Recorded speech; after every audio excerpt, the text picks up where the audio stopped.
Tuesday, December 9th. I'm Jim Chuck with Now Media. Also with me, Iain Burns, managing editor out in the nation's capital. Nice day here in the Okanagan. Beautiful, sunshiny kind of day, a little bit of cloud. We got lots to talk about in the really big show today. And the big one is pipeline to the West Coast, to be or not to be. Is it all about supply management, and who wins if it falls? Microsoft ups investment into AI in Canada. Is the new pipeline destined to be to the United States? Conflict of interest drives the Canadian economy. Housing shock coming to the economy. CBC carrying the water. Every time Carney meets with Trump, we get a new tariff. Canada and DEI. Get back to work, says Carney. Pressure mounts on EB. Trump dunks on Zelensky as Zelensky meets in the UK. And Pepsi to cut prices by 20%. That's amazing. JD Vance calls out the EU. And our theme always on this show seems to be it's all about energy. And LNG plays a big role when it comes to AI. All that and a lot more on the really, really big show. How's that? We did two reallys in the really big show. If you like what you see, like, share, comment on the best undiscovered Canadian news commentary channel on the internet. Coming to you on X, YouTube, Instagram, I don't know, coming to you from wherever you can find us. And like, share, hit the button, hit something. And we allow you to comment and engage with us, whereas the other big outlets in Canada, what they do is they silence their comments. But I was going to kick it off with this, though. At the G7 AI conference in Canada leads the G7 this year. They have the role of leadership. There we have the picture of the two biggest people in Canada, Evan Solomon and Melanie Joly, one in charge of AI, which is going to lead the world, and the other in charge of industry. Two of Canada's nation builders, striking a lot of confidence in a lot of people. But according to Evan Solomon, they've struck a deal or an alliance with Germany, another leader in AI. Evan Solomon has said Canada leads the world in AI. Not sure where, but and then he struck a deal with Germany. So they're going to deepen their partnership on AI and quantum tech and digital infrastructure and deliver concrete results for business workers in the next generation. Nice buzzwords, but not much. And then there are curling there. Curling and AI go hand in hand, do they not? I think a rock goes hand in hand. Obvious, really, isn't it? What do you think when you think of AI? What do you think of immediately after? Curling, usually, curling, of course. It's all about curling. But always the photo ops. Canada does lead in photo ops. They should probably just use AI to do the photo ops, maybe save some money. I think they spent $32,000 on that photo op for the Build Canada homes. So how much did they spend on this photo op there at the curling rink? They really should have done that in ChatGPT, shouldn't they? Just taken the photograph and then typed in, now put a house behind, or like a building site. Would have been a lot cheaper on the Canadian taxpayer, that's for sure. But then we have another picture of Melanie Joly and Evan Solomon there, just hugging it up. Hugging it up. There you go. That's what you need, isn't it? You need smiley hugs if you want to win in AI. Canada leads in AI. But we do have some good news. We do have some good news. And Mark Carney is touting this right now. They're touting it as a bigger number, but Microsoft does deepen its commitment in Canada with landmark, they say $19 billion investment. A lot of that's already been made. There's an additional $7.5 billion that's going to be made in Canada in the next 2 years. So that total investment from 23 to 27 is $19 billion. But that additional $7.5 billion comes in the next 2 years. I mean, that's great. No doubt about it. We need something. But Canada, Microsoft does a lot in Canada with Azure.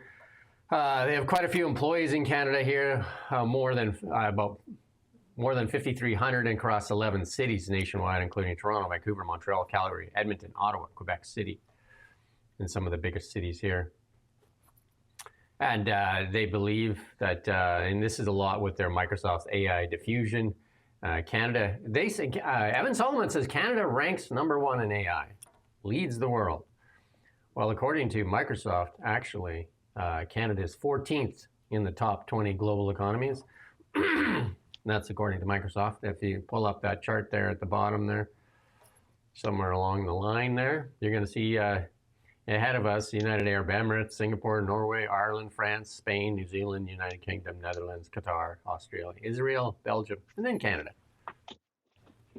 You don't have it? There you go. You don't have it. Big news. Still higher than Sweden, though. What's that? We're still higher than Sweden. Take that, Sweden. Big news in the U.S. We talked about this yesterday and said that Donald Trump is going to be signing this one rule book for AI. He says if we're going to continue to lead in AI, we're going to beat all countries at this point. But that won't last long if we're going to have 50 states making different rules and approval processes. And that is what he's doing to attract investment in the United States. He's clearing the runway and speeding up approvals and regulations and all that stuff. And that's what we need to happen in Canada.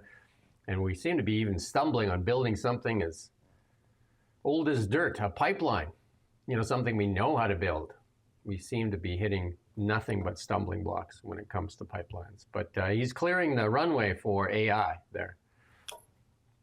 And speaking of pipelines, here we have Pierre Poilievre put forth this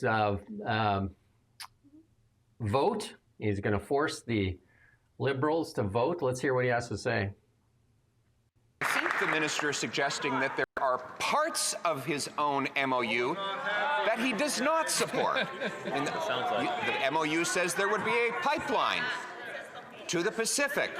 I took the wording right out of the agreement, that there would be an overriding of the tanker ban. I took the wording for that right out of the MOU.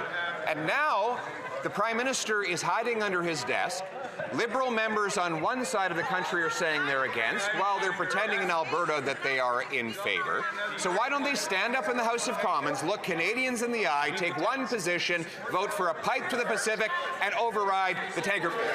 Well, Mr. Speaker, the Prime Minister and all of us and all Conservative premiers and most people in this country supports every part of that MOU, Mr. Speaker. What's more, the Leader of the Opposition stands in his place and says to the people of Alberta, you know what? That little thing that they said was progress for our province, that made us a leader in renewable technologies, made us a leader in nuclear energy, made us a leader in interties, made us a leader in conventional electricity, that's all off. I just want this one thing. Alberta's I don't even know what he was getting at the end there. I don't even, just ranting. I don't think the best bit about that video is the mic was cut off at the end. Did you hear? And he just sounded like what he is, just a screaming hooligan in an empty hallway, just like blah, blah, blah, blah, blah, blah. It's just like without the microphone to dignify him. It's a lot more honest, I think. It's just comedy at the Parliament lots of times. But we got this interview here on this forced vote on the pipeline. We're going to get to what's going to happen as well, but listen to this first. Yeah, I was going to ask you as well, bigger picture, what sort of strategy you think the Liberal government, and I appreciate you are a Conservative, but the strategy you think the Liberal government should be deploying here on this issue to make sure that, it doesn't become even more divisive for the Liberal caucus. Well, I mean, I think one of the things they should be pretty aggressive out on media and platforms like yours and other programs is to say, look, the MOU. I mean, all the gamesmanship that we just described aside, the MOU between Prime Minister Carney and Premier Smith has enormous public support. I mean, it has more than 2/3 of Canadians. We know this from independent public research that's been done. Abacus has polling data out there.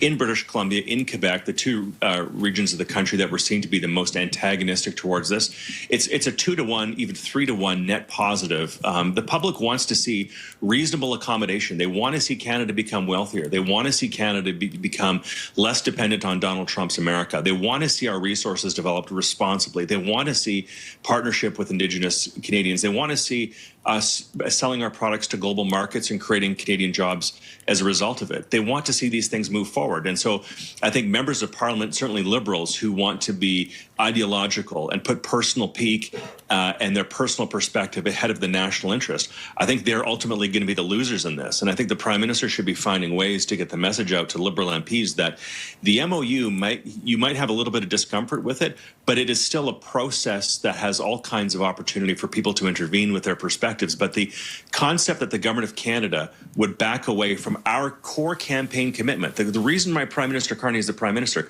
is because he said he would do things like the MOU. He said that he would find compromise. He said that he would work with provinces and with premiers like Daniel Smith in order to get things done. So if you're voting against the MOU, you're voting against the reason why Prime Minister Carney was elected. So be very careful about what you're going to do tomorrow night. So it's a time for choosing for those Liberal MPs. James Moore, former Conservative cabinet minister.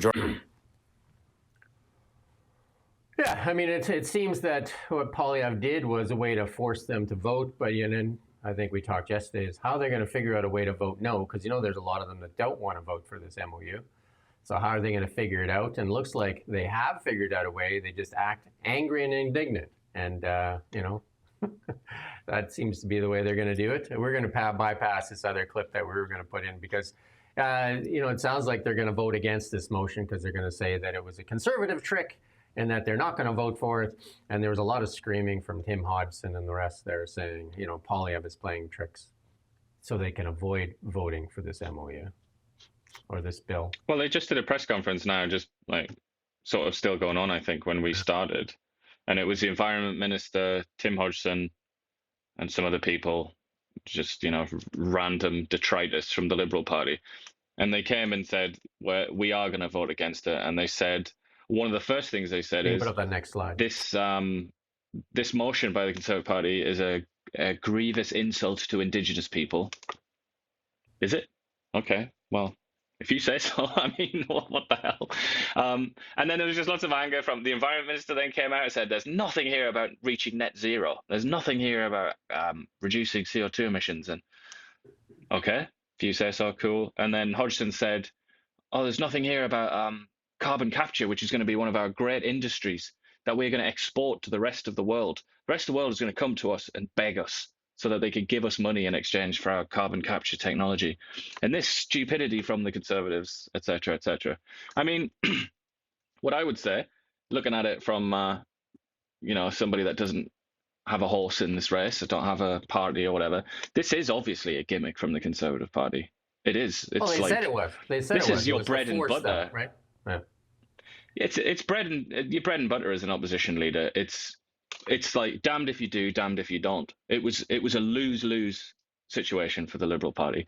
And that, they've called the Conservatives immature. They've called them saying that they're insulting democracy and all that. I mean, you could make that argument, but you could only really make that argument if your party was very serious and never did anything like this. But that's not true of the Liberal Party. The Liberal Party, as we discuss every single day, insults Canadians and Canadian democracy every single day when they refuse to release documents relating to things that belong to us, things that we pay for, but they refuse to release it. When they sit in committees and just yap and insult people that ask them questions rather than answer the questions and direct those answers to us, the Canadian people. The Liberal Party plays these games every day and insults Canadians every single day. For them now to stand on a soapbox and say the immature Conservatives who've once again, blah, blah, it's like you can't do that. You have absolutely no justification for doing that. There's no authenticity to what you're doing. There's no honesty. So I would say, they can have each other. They're suited to one another because they're both taking the piss. Yeah, and they're pushing the the carbon capture, sustainability stuff, and there's no market for that stuff. The Americans sold LNG to Germany, Japan, South Korea, all without carbon capture. And if Canada doesn't sell it to Spain, likely the Americans will sell it to Spain as well without carbon capture. And there's absolutely no suggestion that it seems to me anyway, from the research I've done, there is no evidence that anybody else is interested in this technology. I don't know where they've got this idea in their heads. I don't know. I think they've maybe been to too many conferences with leaders of France and Britain and the Netherlands and Germany and so on. Those like countries that are not really up to much, let's say, and certainly don't represent the world. And they really don't represent a significant amount of CO2 emissions. It's more kind of, it's fantasy, really, isn't it? It's what they wish was true. The new taxation scheme, really what it is. It's a new taxation scheme. It's a way to skim fat off the energy industry at the detriment of the Canadian public. It's really what it's all about. Well, that's certainly, it's been criticized for that many times from both ends of the spectrum, by the way. That's not a right wing or conservative critique. That is also, you also hear that from the left. Even Gabon and said you see that people like Gilbo, Elizabeth May, they're not really impressed by this idea, by this technology. It's not something that the progressive left, environmental left, is calling for, really. But they don't really want carbon capture. What they want is, it's been criticized as fantastical nonsense, but they want an entire decarbonization of energy production. That's what they want, but that's not what this is. Yeah, but you know who does like CCUS? Brookfield. They've invested billions and billions of dollars in CCUS, and then America walked away from it. And that's why we're starting to see American companies move to Canada so they can access the very, very generous tax credits. I think there's one that's already moved to Alberta there. And it's tapping the taxpayer for about 75 cents on the dollar. That's not too bad on tax credits.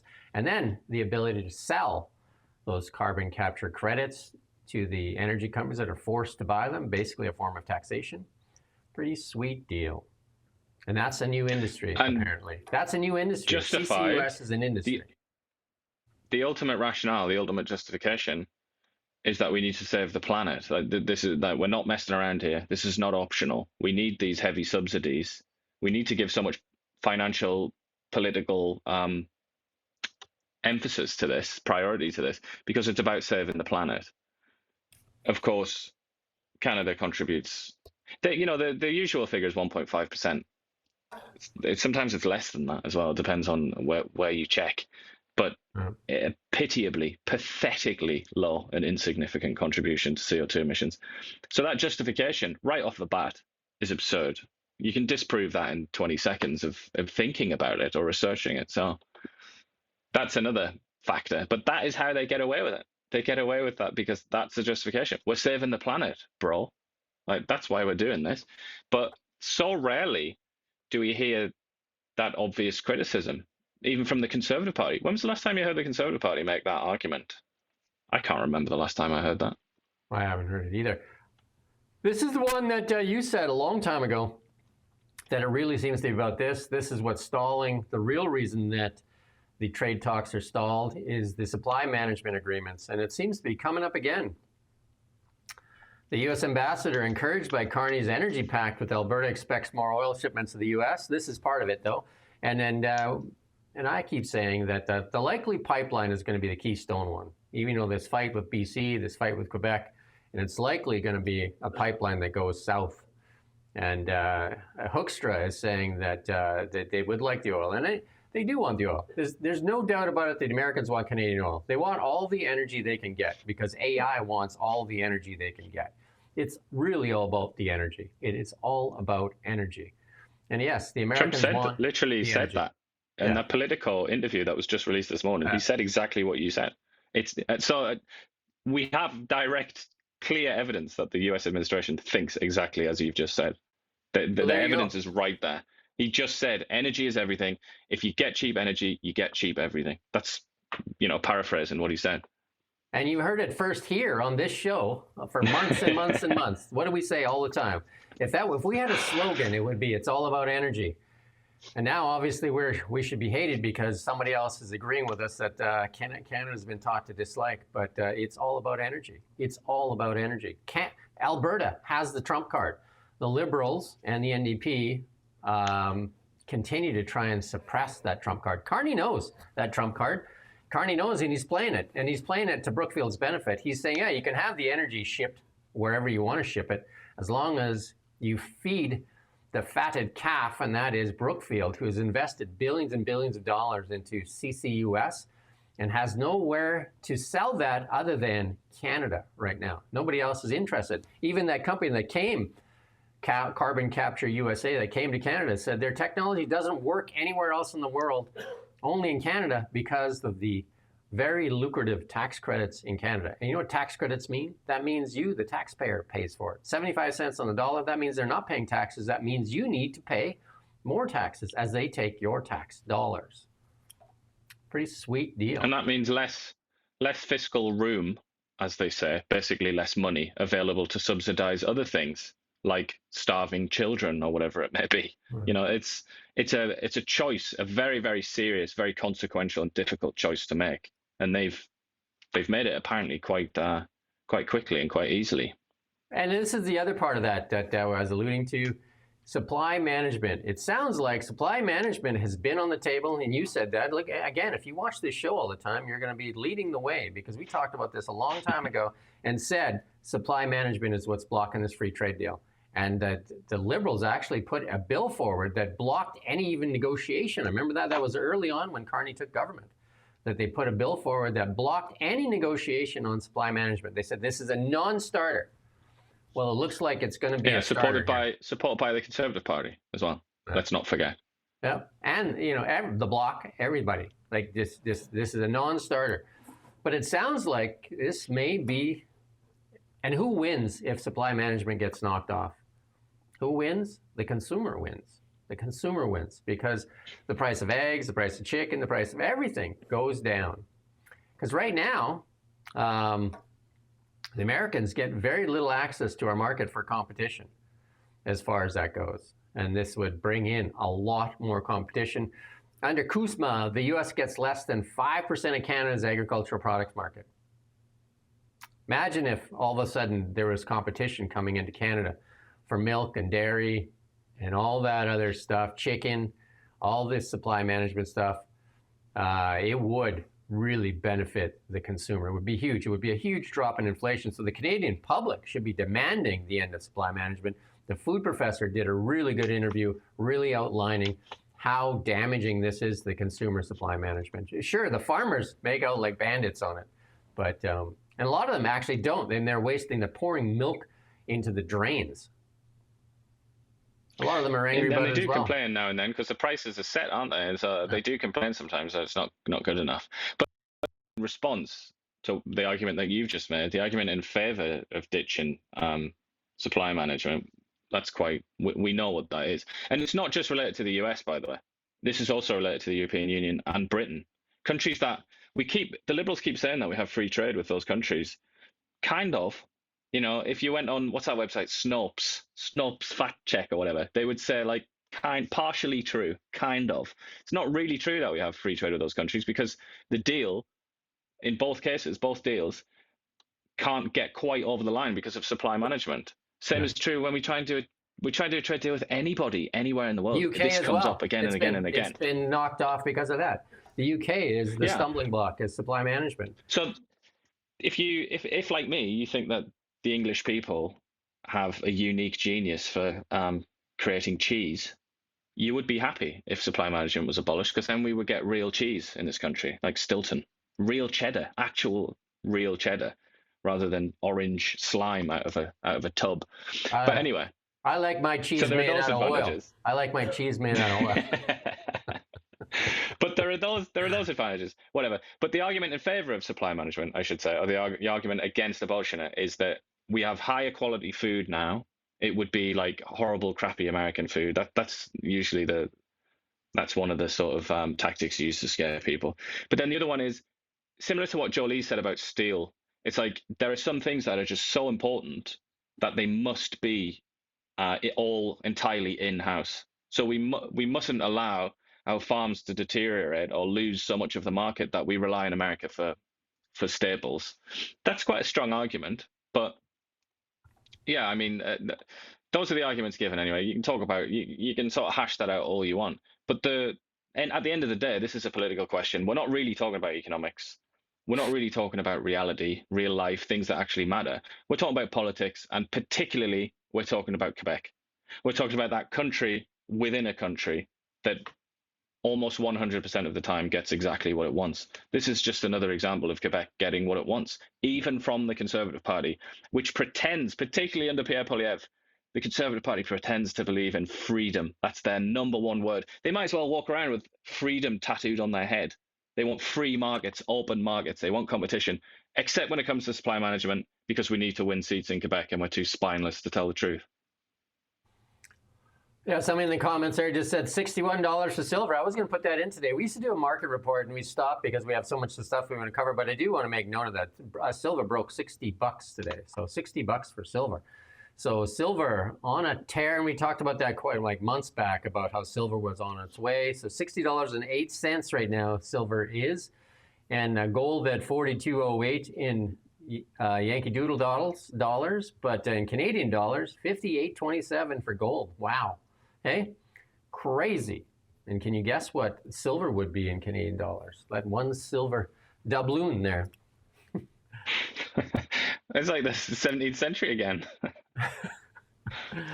Prime Minister Carney, they're trying to force him to sell his shares in Brookfield.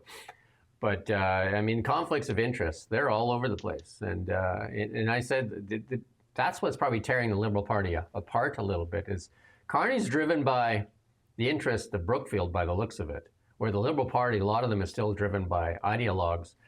And so that's the difference, I would think. And that's what's causing some of the grief, because Prime Minister Carney's future earnings rely on the success of Brookfield. No SHI Sherlock, right? And the ethics commissioner said that yesterday. Opposition MPs seek to compel Carney to sell his stock portfolio. Scott Bessett said in the United States, he doesn't have a stock portfolio because he was sold it all, because he said there is no such thing as a blind trust.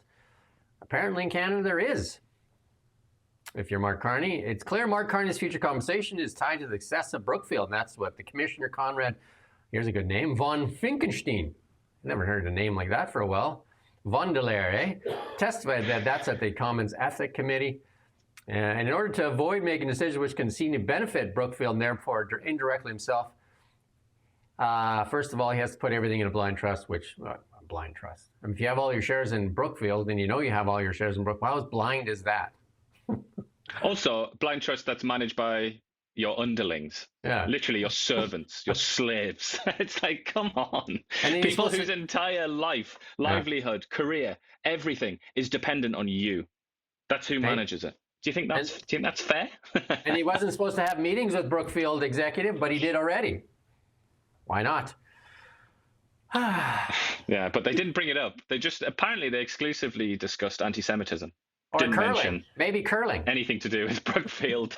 Obviously they didn't. But this really is, we check CBC every day just as a bit of a to take the Mickey. Let's take a look. Let's do it. But sometimes we do that and we're being a little bit arch, we're being a little bit cheeky. But when it comes to this is completely serious. This is completely pork-faced. It is an absolute disgrace that this is not the main story in every single outlet across Canada. This is the biggest news story in weeks. I'm looking there right now, and we're waiting to see if Nick can pull up the CBC website, but I don't see anything. Zelensky buoyed by European allies. We're going to talk about Zelensky later here. Liberals to vote against Poilievre. You can scroll down.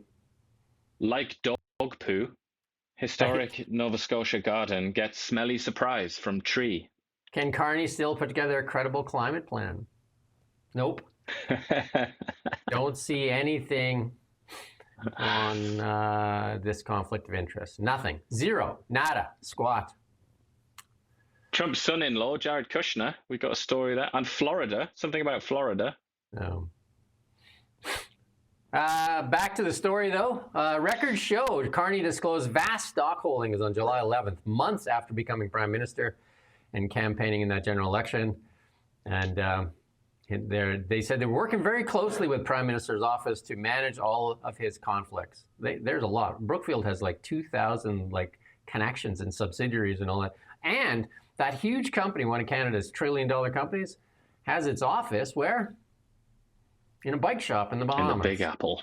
on the bike shop right. in Bahamas. And it is one of That's Canada's got largest. headquarters in New York. Yeah, headquarters in New York, but it's office there in the bike shop for tax reasons, and it's dodged over $6.5 billion of taxpayer money. That, he says he's just following the rules. And Obama even said that the Bahamas tax scheme is one of the worst in the world, and Brookfield takes advantage of it. Well, it takes advantage of you. But the pressure, to change something like this would require pressure.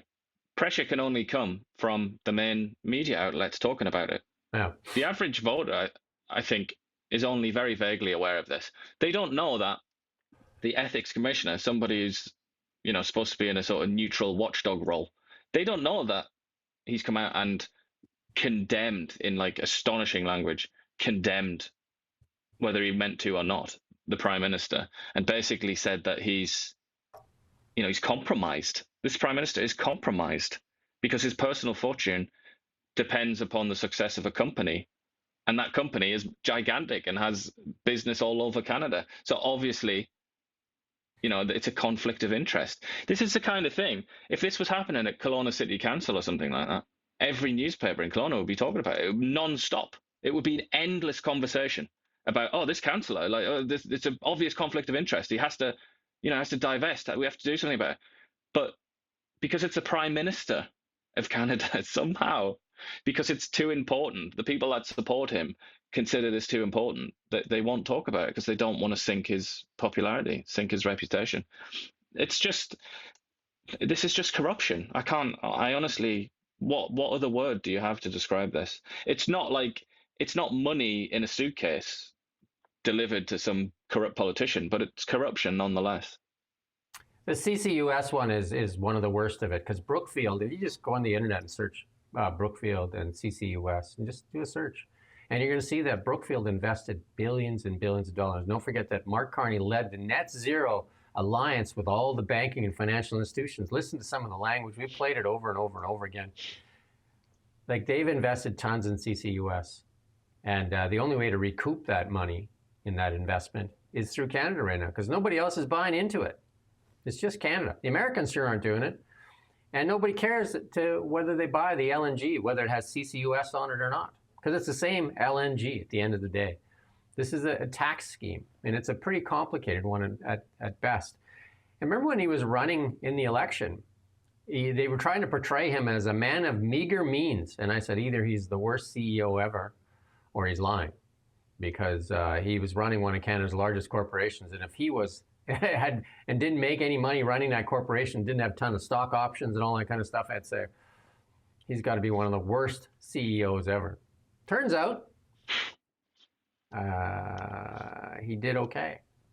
So that must mean. And not only is he wasn't only a CEO, but there's more context there. He was an extremely high-ranking sort of public official, wasn't he, in 2 G7 countries, and also at the UN.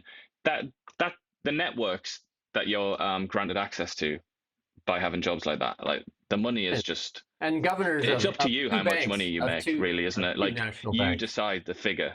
Yeah. And that's the thing too. Like, people say, "Oh, well, he's just using the existing laws to dodge taxes. He's entitled to that." Well, the sad reality is he was part of the government as an economic advisor that influenced tax policy. So he knew then. Why is he taking advantage of loopholes that he could have closed for 5 years? And he still can now. Why is he not doing it right now? What's that? He can do it right now. Why is he not doing it right now? That's the other question. I mean, we can talk about the past. Why not right now?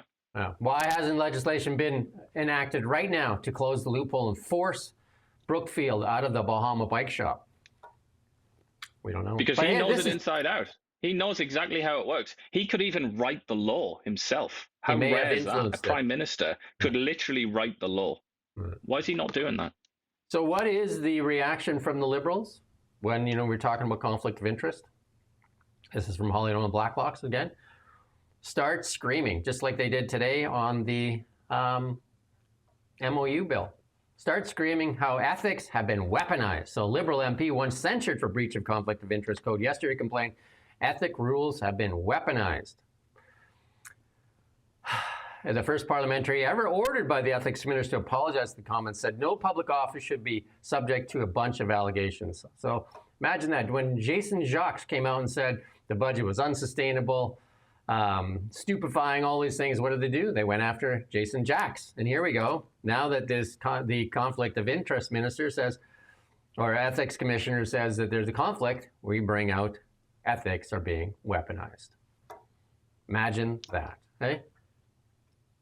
But that's, I mean, I'm glad to see that we have our friend and Mark Carney defender lightning rod in the comments here. How is that language different from the literally precisely the same language used by Donald Trump when he talks about the justice system? And he's been condemned so vehemently for that, hasn't he? For saying that the justice system has been weaponized against me. How is this different? Is it just because it's the Liberals, therefore it's right? I think that seems to be the extent of the logic. Yeah, so they're going to start screaming how it's been weaponized and how we need to not do this. And again, where is the coverage on CBC? Where is the coverage on CBC? The state-funded broadcaster that gets $1.55 billion, tax dollars, your money. But it's given to them by, and it's entirely coincidental, but that money is given to them by the Liberal Party of Canada. 9 current and former Liberal MPs were censured for breach of Conflict of Interest Act or Companion Code for MPs since 2015, including then Justin Trudeau, President of the Privy Council, Dominic LeBlanc, Trade Minister Mary Nigg, I don't know if I pronounced her name right, Bill Munro, Greg Fergus, and on and on and on. Why not, eh? But then just scream that it's being weaponized. Did you see the, I don't know if you actually read this quote out, but the same guy that made this claim as weaponized said, "I find this not only wrong, but incredibly offensive." Of course, you just act indignant, you act sanctimonious, and just like scream, and then. What a thing to find offensive! Like, God, these people are like. We talk about AI a lot on here. How much more sophisticated and subtle and nuanced would ChatGPT inside of a humanoid robot be than this person? You know, like how many orders of magnitude more sophisticated would that be than this pitiful human being? It's disheartening. And then I do a weekly show, and I'm actually, Renee's going to be on today, actually, as well. It's Tuesday. And we do a show, and we talk about construction. And construction is falling off, and then a lot of the layoffs are coming too. And this is the slowing housing market will trigger construction job losses, and that's from an Ontario group. And then that is happening across Canada. We're starting to see cranes come down, not go back up, I mean, especially in British Columbia here with the uncertainty with what the NDP have done with the DRIPA rules, and we'll talk about that story in a bit as well. That just gets worse and worse, doesn't it? I mean, it's not going away, that. Yeah. Purely in the economic sense that you're talking about, that's not going to... Investor confidence is not being shored up. Quite the opposite. And then the other one is, we've seen so many stories on this jail, not bail, and, like in Kelowna, the mayor wrote the letter. We've had, I'm just going to pull these numbers out, like that. I think it was, if my memory serves me correct, 1,300 files on one individual, 32 failures to comply, 32 failures to appear, and all that kind of stuff. Just how many does it take before you hold somebody in jail? And then now look at the CBC doing the work for the Liberals and making sure, like, how can we put more people in jail? The jails will be too full. Let's listen in here. Well, new this morning, a CBC data investigation has found Ontario jails are heading towards a record year of overcrowding, remand populations and lockdown. That it's all happening as politicians are debating new tough on-crime bail reforms that could bring even more prisoners into Ontario jails. Valerie Ouellette joins me now in studio with more on this CBC investigation. So, Valerie, thanks so much for this. So walk us through the data and what you've been able to find. Well, we've been hearing these words, jail, not bail, for months now. So this message that our bail system is too lenient, that it's creating revolving doors for violent criminals, and that the way to fix that would be to keep more people in jail. My colleague Julie Ayrton and I wanted to know if there were hard numbers behind the debate, and so we asked the Ontario provincial government to give us figures on correctional statistics. And so this is what we found. So the first finding is really that jail population has increased exponentially by 30% since 2019. And so that dip that you originally see, that's in the very early days of the pandemic when we released prisoners to prevent the spread of COVID-19. But as you can see, it almost immediately increased. And we're now at a point where there's 3,000 more prisoners than before for the same number of beds in jail. And you can also see that has led to overcrowding. So we are now in a position where the vast majority of jails are overcrowded all the time. It is no longer an instance that is occasional. It has become the norm. As you can see, there's 3 jails that are the most overcrowded as of this summer. And the first one is the Vanier Center for Women, because that's another trend that we've seen, is that women population have increased significantly more over the past few years. And then the last thing that we found is that remand rates in Ontario jails are higher than ever. In fact, these overcrowded jails that I was just mentioning, they're full of people already who have been denied bail and are waiting for their trial. So we were surprised to find that, again, trends related to women are coming up. So women are detained on remand. I wonder if they, even in their head, they come up with the question, why is crime going up? Why, I mean, all these people that were released, and you got the jails, there's more people in jail. Perhaps we should look at what's causing all the crime. Could it be the Liberal policies? Could it be the economy? What is it? Instead of just like, oh, the jails are overcrowded, so release more people out into the public. Oh, they reoffend, and then somebody gets hurt. Meh. At least the jails aren't overcrowded. Once again, we have access to the future. We can literally see the future. Go onto this secret website called bbcnews.com, and you'll see this exact thing has happened in England. And we discussed this months ago, they even released violent criminals, prisoners, out of jail because they didn't have any space anymore. And they said, time and time again, they've said, we can't make our laws more severe. We can't make our laws stricter because we don't have space in the prisons. We're already releasing criminals halfway through their sentence because we don't have space in the jail. And that's kind of it's almost like giving up, isn't it? It's like, oh, well, we don't have enough jail space, so let's not enforce the laws. Immigration had anything to do with this. If you add 1.5 million people in a year, I wonder if that had anything to do with it. Well, I mean, certainly statistically, it's young people that commit crimes. I mean, it's negligible how much crime old people commit. It's basically nothing. It's very rare. It's young people that commit crimes. And likewise, it's very rare that old people are immigrants. For obvious reasons, countries don't want old people. They want young people. So most immigrants are young. Most criminals are young.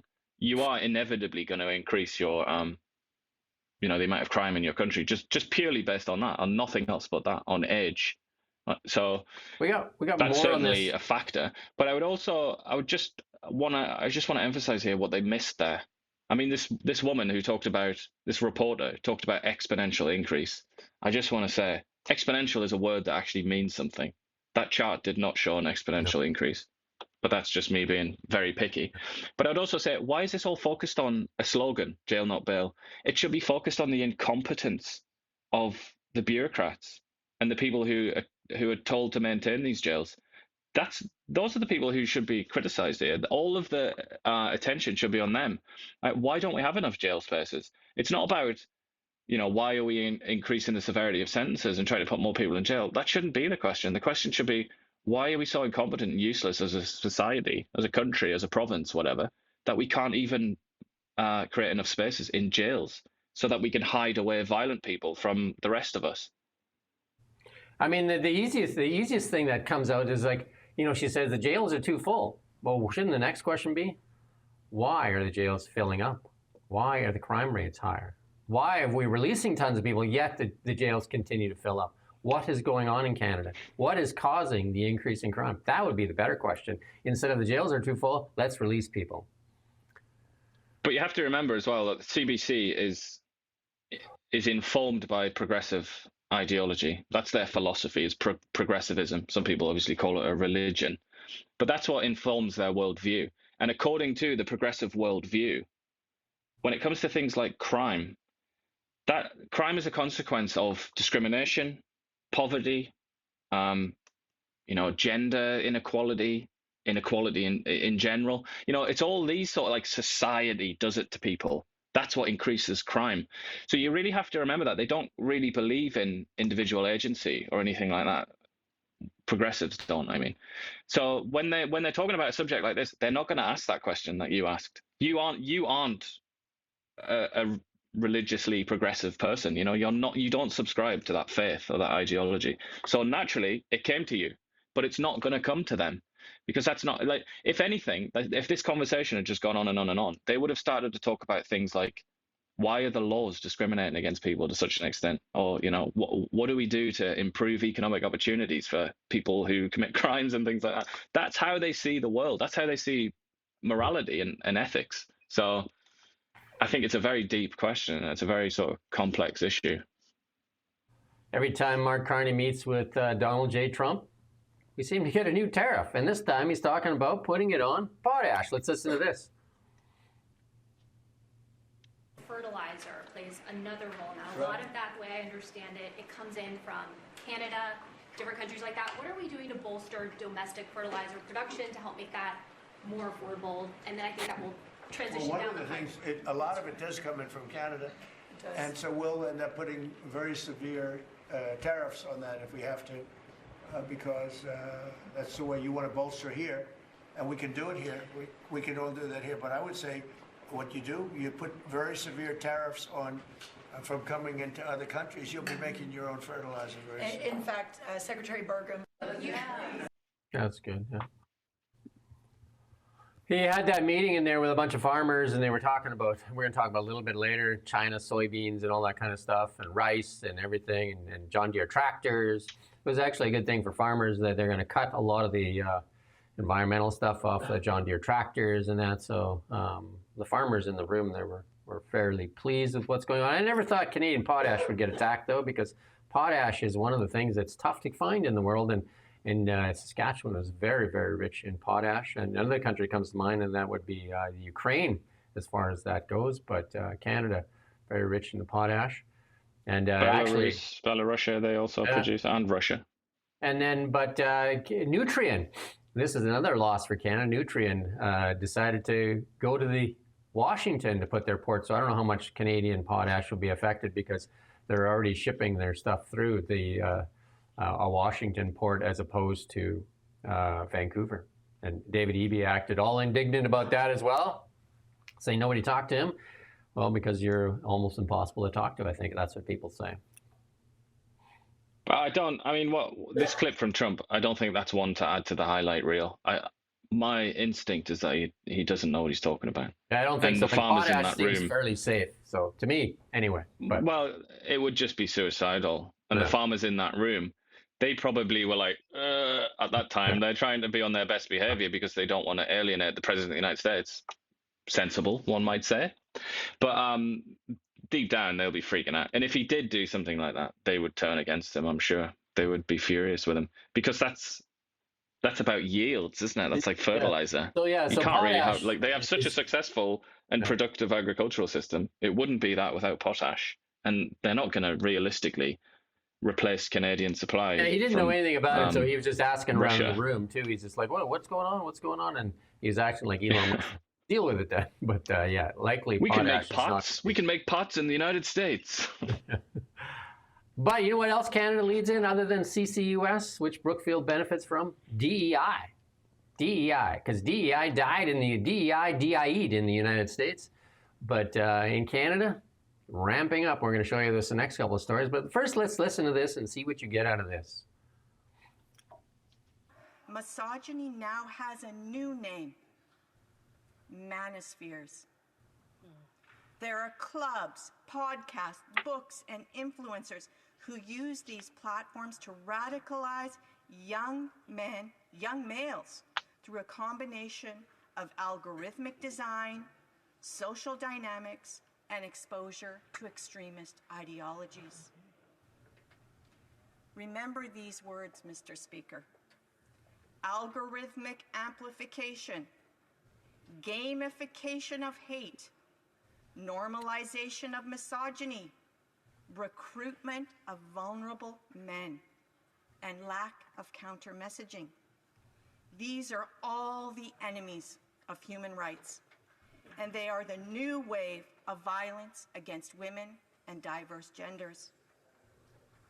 Right now, the Winnipeg Human Rights Museum draws the country's attention to the fact, and I quote from their website, that a growing number of men spread hateful ideas about women, trans, and non-binary people online. Some internet communities even encourage and celebrate gender-based violence. Researchers have called for a variety of regulatory and technical improvements to reduce the reach and harmfulness of radical, hateful internet content. Simply banning users who engage in hate speech, deplatforming them, has been shown to reduce their reach. Legislatures must take action on this immediately. Welcome to the UK. I think pretty much, or Europe in general. We've got to give a shout out to those LGBT themed feather earrings, though. Just for starters, that is impressive, isn't it? That really is going the extra mile. But once again, look, I'm going to ask you a question here. I don't really know the answer to this question. But we have someone that I think it's pretty safe to say is an extremist there. That woman, it sounds to me, maybe I'm an extremist, but she sounds to me like an extremist. She sounds like she's gone off the deep end, and she's talking about extraordinary measures, authoritarianism, all the rest of it, like condemning men and things like that, like with huge categories of people. But part of her spiel was talking about extremists, what she says are extremists, and how she wants to get rid of these extremists. My question is, what do you do then? So we've got an extremist talking about how we have to root out extremism and extremists. What's the answer to that conundrum? How do we untie ourselves? She's the decider of the extremists, though. So the extremist is deciding who the extremists are. But if they outlaw people who consider her to be an extremist and say, no, I'm not the extremist, you're the extremist. You're going to be banned. You're going to jail. We're going to disconnect your internet or something like that. What's next? That's a very, very serious question, and I really don't know the answer. Well, how much money do you have that you'd like to give to the federal government? Because they have, like I said, that DEI died in the United States, but it's alive and well in Canada. There are 577 diversity staffers for the federal department, almost 600 promoting diversity, equity, inclusion, and that's from records. Cabinet acknowledged that the figure was incomplete since numerous departments declined to report how many managers worked on representation goals. Okay. Major employers, including the RCMP, Departments of Health, Justice, Natural Resources, Public Works, declined to report. We saw one of the people, one of the RCMP spokespersons said that if you have traditional values, you're an extremist. Remember that when she said that? If you have traditional family values, you could be linked to extremism. Okay. To be fair, she was remarking on things that were way outside of her job role, a pay grade, I think. But yeah, that was an amusing moment. The Environment Department said it could not disclose figures since it had no project code for diversity. So a lot more than 577 that are disclosed. How that? Department of Immigration declined and said paperwork's too difficult. Paperwork's too difficult. Isn't that all they do is push paper around? Isn't that the definition of a bureaucrat? Paperwork is too difficult. The Department of Foreign Affairs said there's just way too many to count. So 577 is way low number. The department manages an extensive network of 182 missions in 112 countries. Why? I guess another question. Right there, if you said that, Canada has 182 missions in 112 countries. Why? Canada needs to like come back, fix Canada, and then decide that they want to fix the rest of the world. Unbelievable. But it's another thing to, you're saying DEI is dead in the US. It's also dead or dying in lots of other places, including to some extent in England, even though Britain has a left-wing government. You know, that things are changing over there too. You know what? Canada increasingly is becoming the very last country that's all in on this. Yeah, that's what the WEF has its stranglehold and claws on Canada because it needs to hang on to. The Department of Fisheries had 10 employees working on diversity programs. I guess the fish are demanding it. Yeah, you should have a diversity of fish in your catch. You don't just want to eat the same fish over and over again. 95 employees in the Department of Industry were assigned to diversity. 95 employees at Melanie Joly's cabinet. 95 employees were assigned to Makes diversity. sense, yeah. Department of Industry. Got to diversify your industry. On Black History Month, they spent $11,000 on freeing ourselves from imposter syndrome. I don't even know what that is. That's very useful for Melanie Joly. I think that's a course for her to go on. I don't know. Cabinet spent since 2016, you ready for the number? Over $1 billion on diversity, equity, inclusion programs. But how many BC ferries would that get you? How many passenger ferries? About 4? I'm sure this story is on CBC. I missed it though. I missed it. They probably the more likely story that you'd read on CBC is that Blacklock's is racist for writing this story. And this one here is what they're trying to figure out is how to fire Jason Jacques or not give him the job, the permanent role. And so what they're doing is soft selling this. The Privy Council office yesterday dismissed a request from MPs to interview candidates for appointment as budget officer. A standoff over the key appointment will now drag into 2026. So they're just going to drag this out, and because they're going to try and really silently kind of like just move Jason Jacques out, I think. The Privy Council is required under the Privacy Act to safeguard identities of individuals who applied for the governor in council appointments. The committee on November 20th voted 5-4 to ask for names of candidates for interviews. This is a process to gain consensus from all parties.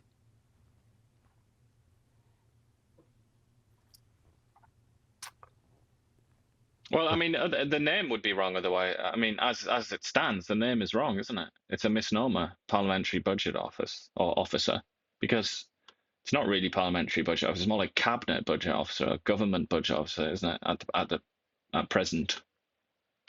Yeah, the person that had the job before Jason Jacques, Giroux, testified in 2023 hearing of the Commons Industry, and I work for the benefit of the taxpayers and Canadians. I don't have a vested interest in a political party. But that's what they're supposed to do. Giroux's interim successor, Jason Jacques, a budget analyst of 27 years. He's got experience. So, I mean, they're trying to say he doesn't. He doesn't have tact, they said. Went further into warning deficit spending is very alarming, stupefying, shocking, unsustainable. And that was in the September 25th Government Operations Committee. And he said it was very serious. The most important word in the release, unsustainable, said Jacques. We choose it carefully. I've been in the budget office 17 years. I've worked in the federal government putting together budgets for 10 years prior to that for the total of 27. You choose this word with prudence and care, and I'm a CPA as he is. You do be careful what you say when you don't want to be an alarmist, but he didn't use the word lightly, but he said it anyway. So that's what I said when he said it. Like, you need to really take notice of the word unsustainable. Unsustainable means you don't have the option of saying maybe it'll take a couple of years to see how things go. It means if you don't change, this is done. And like I said, they're working on a way to softly, silently move him along while they put in somebody that is more conducive to just shutting up. How's that?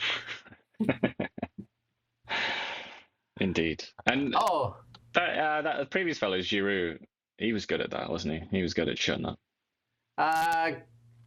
And this is not going to go over well with the federal employees. Carney says he's focused on a plan on getting public servants back to work.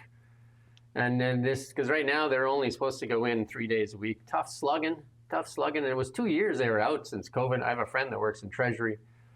And she said the day they went back to work, It was like chaos there. People were screaming there, and they're in the new office. They're screaming how unsafe they felt and everything. And unsafe, offensive. I'm sure it was very offensive. And then we did a story on the D&D last year, around December, around this time last year. How 80, I think it was 80+% didn't even show up for the 3 days a week. I wonder if the soldier in the Canadian military can say that. I'm going to work from home today. No, you're supposed to be out in the ditch there. No, I'm working from home today.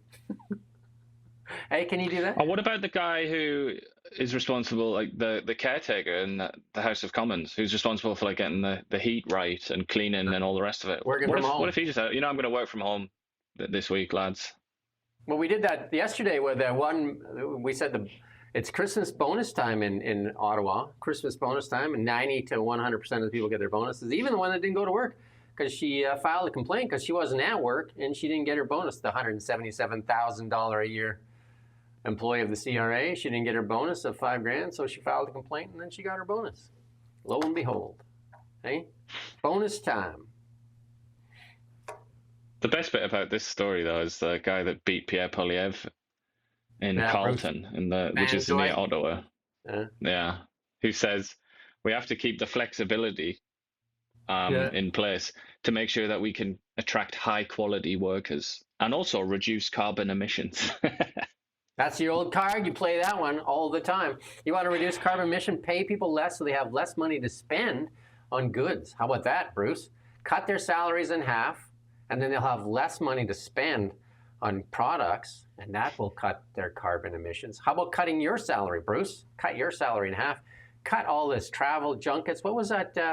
What was the name of the Speaker of the House? Greg Fergus. He spent $300,000 in a year on junkets. Why don't we cut his budget to zero? Yeah, he had a world tour, didn't he? Imagine that. Here's our friend. We've interviewed him in the past. Sean Fraser, now the Justice Minister. He says the Liberals are set to introduce legislation that will protect children and women. Shouldn't we have been protecting them all along? This is a UK bill that's been pushed through as well. It seems like all of a sudden everybody wants to protect women and children, but under the women they have another category there. Protect them. Why haven't we been protecting them? Shouldn't we always protect them? Generational reforms to criminal law. What generational reforms? How they always pitch stuff. And here's one that's going to cause some grief. I don't know how Canada continues to monitor U.S. boat strikes in Caribbean. The federal government says that the U.S. killings of alleged drug traffickers in the Caribbean Sea is actions it's labeled as unilateral. At least 87 people have been killed since September. I wonder what they're saying about the stuff they want to do deals with India, China. They did that big BC Ferries deal. China has been known to have human rights violations. Like, I don't even, we probably couldn't even list them all off before the end of the year here if we just sat here and listed the human rights violations in China. How long would it take? I mean, in India's got a lot of, there's a lot of bad stuff going on in India, as you're probably not even slightly surprised to learn. But I'm sure that Canada is monitoring those situations as well. Yeah. We've talked about this since it IPO'd. Group Dynamite, which is Garage, right? Garage. Forever 21 and Garage. This thing IPO'd at $20. Sunk like a rock to $10. Now, blowed up today, banging on the door of 100. So there's a 10-bagger there for anybody that invested in Group Dynamite. We're highlighting them along with a few other stocks, including Aritzia, which is tearing up the charts as well. I like doing the stock stuff because I like the stock stuff, but lots of times we don't put it in. And if people want it, I mean, you just have to say so. We'll put it in more so. But Group Dynamite, unprecedented Q3 results on exceptional 31% comparable store sales. So Group Dynamite delivering absolutely on fire, right? There you go. Canadian retailer, right? Same as Aritzia on fire too. And when I invested in Aritzia, I just went into the store and just sat there for a while with not by myself, with my daughter. I sat in there, I wasn't being creepy. I sat in there and watched the people leaving with packages and said, I'm investing in this thing. Because people are just buying. So. Doing some market research there by yourself. There you go. We got some BC news. Live from the Now Media Newsroom.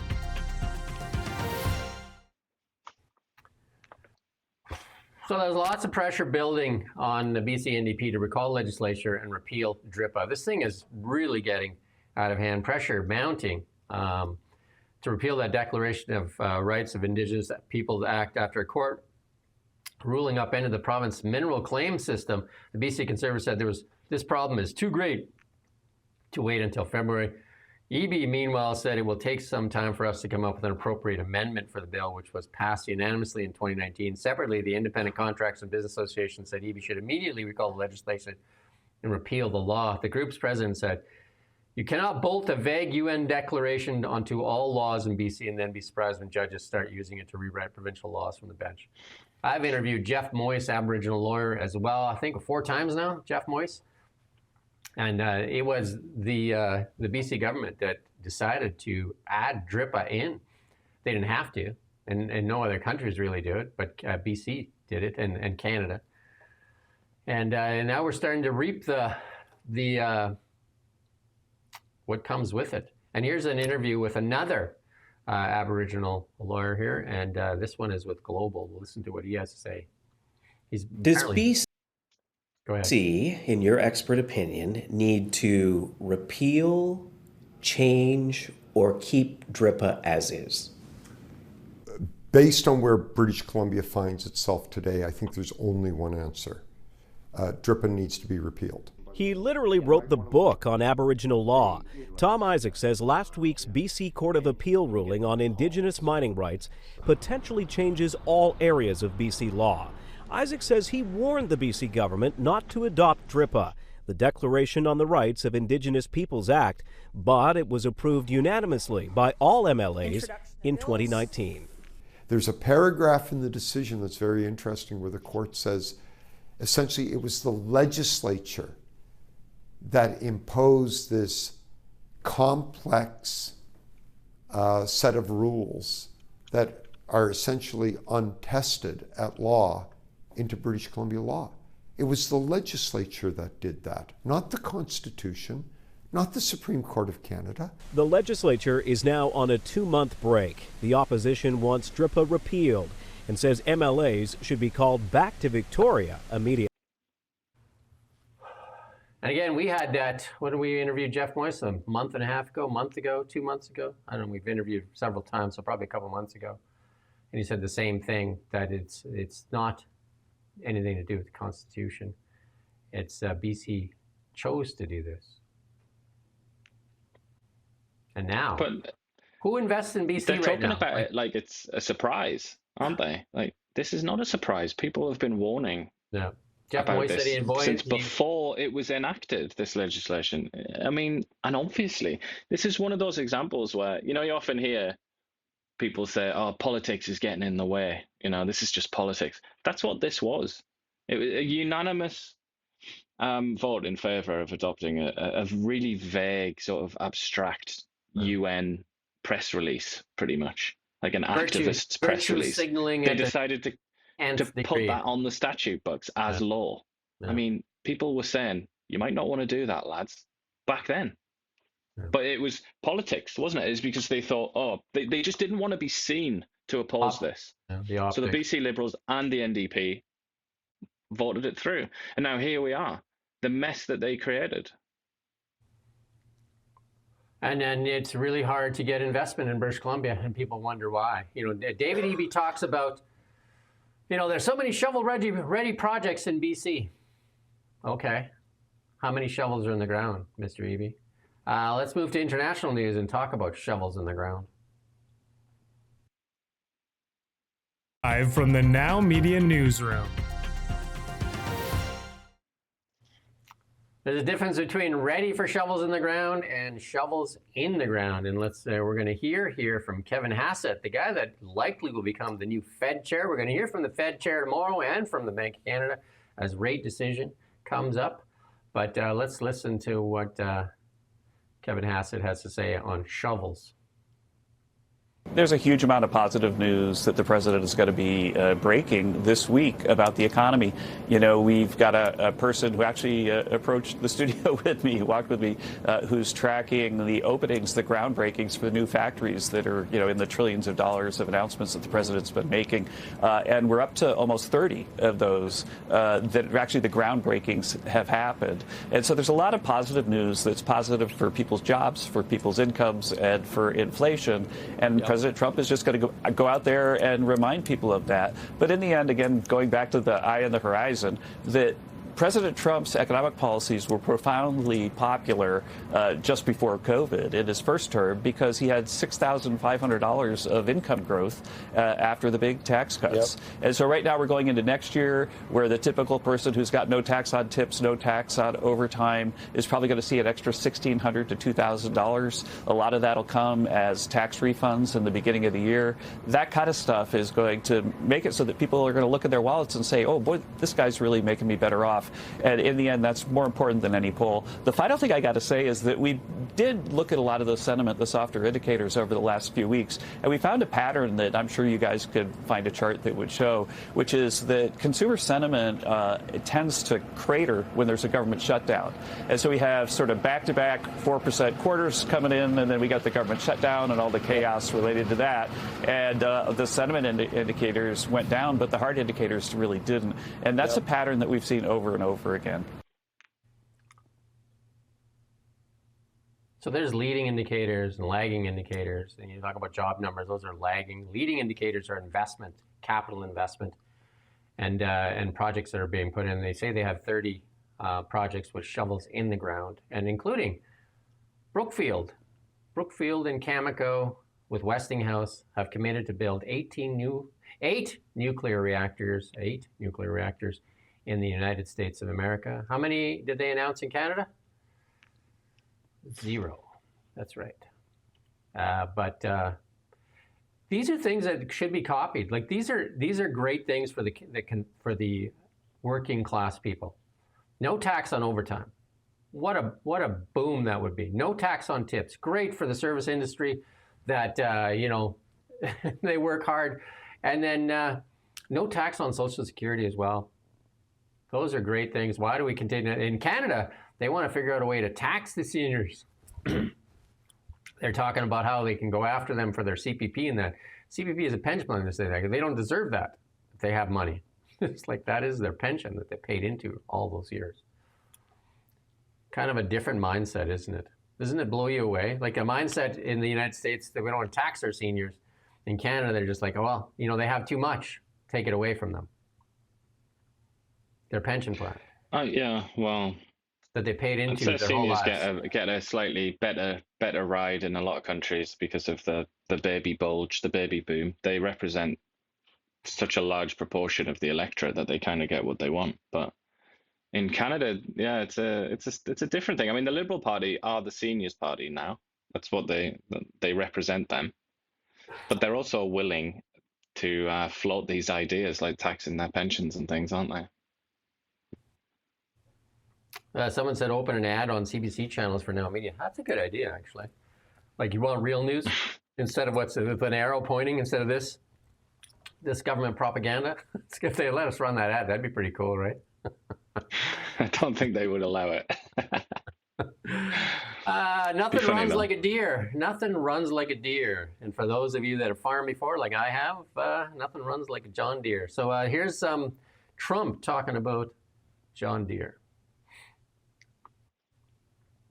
Of the tariffs, this is possible.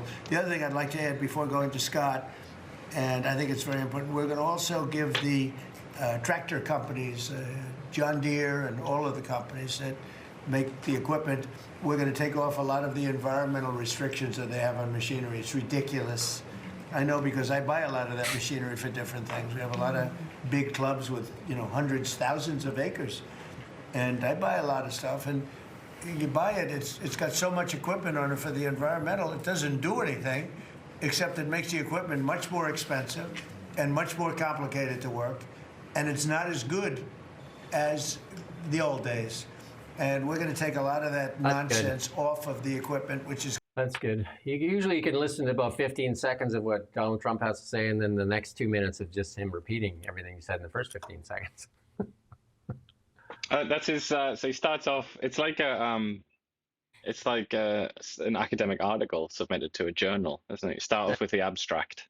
Yeah, well, and he hits you hard. into He the hits you hard to the methodology, point, and then it just kind of like, But I mean, that's amazing, right? For John Deere, nothing runs like a deer, and that's great for farmers.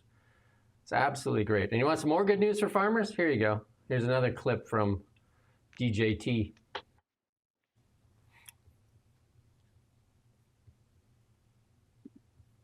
He was the worst president in the history of our country, by the way, in case anybody has any questions.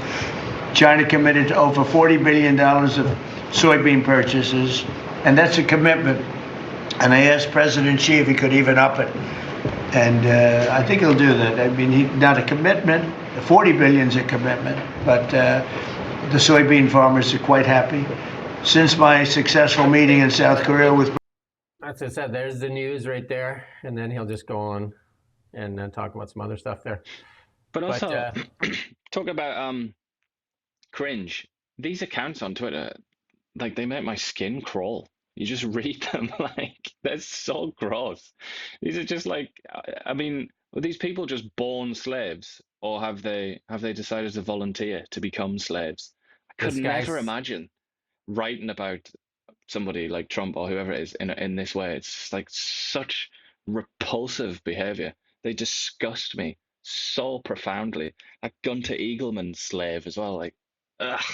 But I would also say, that aside, this is all a bit sketchy, and I'm not sure this is like a great win. So Xi said he will. Okay. But he has already been. Well, if he says so, I guess that's going to happen then, isn't it? It's like, that's just like second-hand. We don't even know if it's true. Apparently. Plus, China has divested away from U.S. soybeans. So now, if they're going to buy them again, that's, in a way, that's a brag from China. It's like, we can just turn the tap off or on again whenever we want, dependent on your behavior, Orange Man.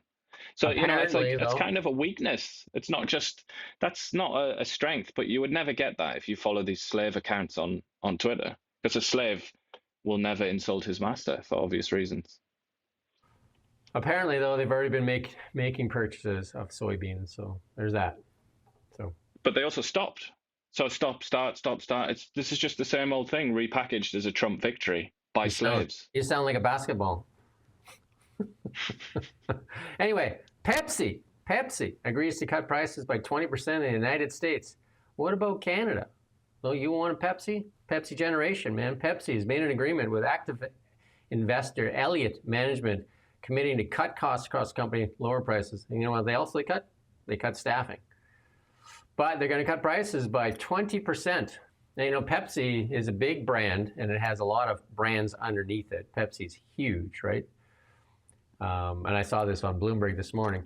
That's a huge cut. And a lot of people in the United States of America, they love their Pepsi products. I mean, this is Cheetos and Tostitos and all that other Quaker Oats, all kinds of stuff. Pepsi's. Tropicana there. Bubbly. I'm a bubbly addict. I'm a bubbly guy. I didn't realize I'm a slave to Pepsi company as well. And I do like the Tropicana. But no word yet if any of these price cuts are coming to Canada, but they are coming to the United States of America. And again, Pepsi is one of the, like, it's a food conglomerate. It's, it's not just Pepsi, and plus lots of restaurants, everything. What's under Pepsi is it's a huge brand. Huge brand. I was, when I was into that, it's 5-6 Pepsi a day, Coke. I used to say I was a Coke addict. My wife said, don't say that. Pepsi addict, that's okay, right? What about Doritos addict? You don't want to be a Doritos addict. You know what? When I was in Tokyo, for some strange reason, for the plane, I bought a bag of Doritos, and I didn't eat it on the plane.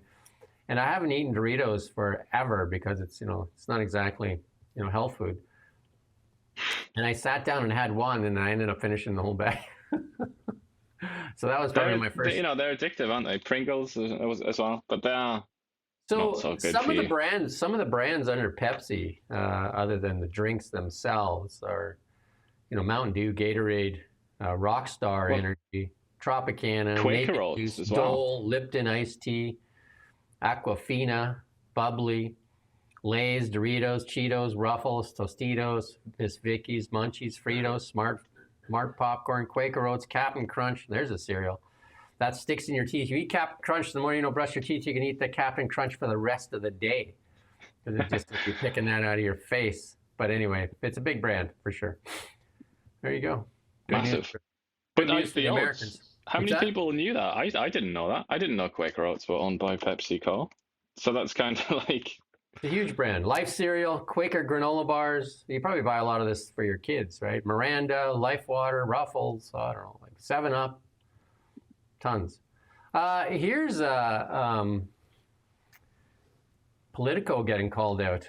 We need somebody to call out CBC, but listen to this here. A member of Al-Qaeda. If you're a member of Al-Qaeda, you're a terrorist. How do you know if that they're members of these gangs? What I'm saying You mean is, the tattoos MS-13 on their knuckles doesn't, that doesn't help it? those Do you have tattoos of Al-Qaeda?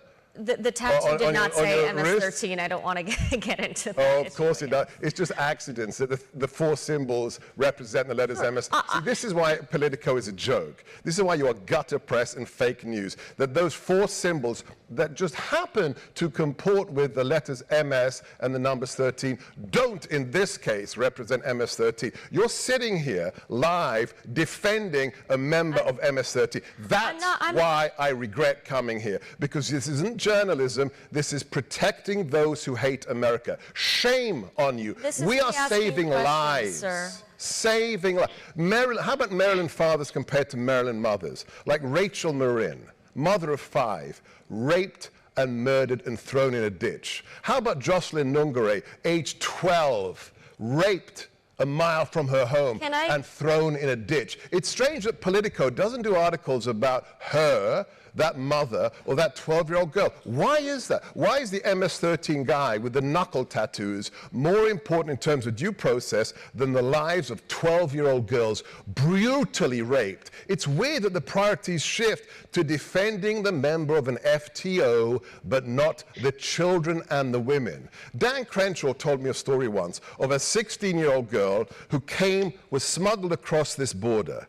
The parents paid $5,000 for her to live in America, the land of milk and honey. She ended up locked in a room in New York, raped by more than a dozen men every day for 18 months until she escaped. She went to Dan Crenshaw's office, and I'm no friend of Dan Crenshaw's, okay? He's still got TDS. And that girl said to him, please close the border so another girl doesn't have to be raped by 12 strange men. He goes on and continues to rant, but He was hysterical, and I mean that in the true definition of hysteria, going back to the 19th century. There, he was acting like a mentally unwell female. Very, very, very strange man. Even though, broadly speaking, I think most people probably agree with what he said, but the delivery, the way he chose to comport himself, as he said, was a little bit extraordinary. I think he was strange fellow. I think he was just mad at the way that the media has been portraying it, and not the victim seems to have no rights. And we've seen that over and over here in Canada as well. We seem to have more stories for the person committing the offenses. You see that in the UK as well, right? We've seen people being jailed in the UK for calling the rapist a pig. Well, there was a story recently, wasn't there? It was not quite that word, but yeah, we've seen that in Europe. That one, that was Sweden, I think, wasn't it? The pig one, yeah. But I just think, I don't know, engage, like, I just like a bit of intellectual honesty, and I would just prefer if he engaged that interviewer, that journalist, honestly. You know, she said, we don't necessarily know that they're members of these organizations. And then he said about the tattoo, it's like, she was on about Al-Qaeda from anywhere, but, you know, it is possible. Organizations like MS-13 and these cartels and things, you know, they have like what are in effect child soldiers, like they recruit kids. It is possible, if you just want to have a serious conversation based in reality, that you could get MS-13 tattooed on your knuckles as a kid, as a child. Then, you know, that's not you like being a voluntary member of that organization, is it? So I would prefer that level of seriousness, but maybe that's just me. I like my gourmet intellectual discussions rather than this. I guess the question It's to not you even then- McDonald's. This is This is a I guess- Costco hot dog of an intellectual discussion. I guess the question to you is, where do you err then? Right now, we're erring on the side of the criminals most times and saying that everybody's innocent until proven guilty. Yeah, that's a good Not point. enough. You know what I mean? Like, and then so the victims seem to be That's really a very suffering. important point. Yeah. And you've made it in a very civilized and intelligent way. If he'd said that, I would have nodded my head. But it's just, I'm not sure what use it is to have these hysterical buffoons making points, even if the points that they make are good ultimately and accurate.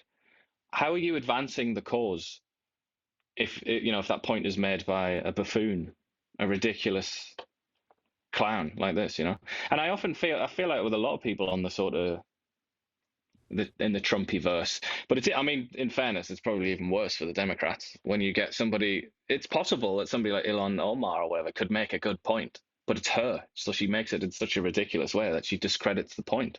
These are like straw men, constantly. They constantly discredit the arguments that they put forward. Well, here's J.D. Vance talking to the EU. Germany's entire defense is subsidized by the American taxpayer. There are thousands upon thousands of American troops in Germany today. Do you think that the American taxpayer is going to stand for that if you get thrown in jail in Germany for posting a mean tweet? Of course they're not, right? So the point that I try to make to our European friends, and I think that they're our friends, I believe that, I know President Trump does, is that friendship is based on shared values. You do not have shared values if you're jailing people for saying we should close down our border. You don't have shared values if you cancel elections because you don't like the result, and that happened in Romania. You do not have shared values if you're so afraid of your own people that you silence them and shut them up.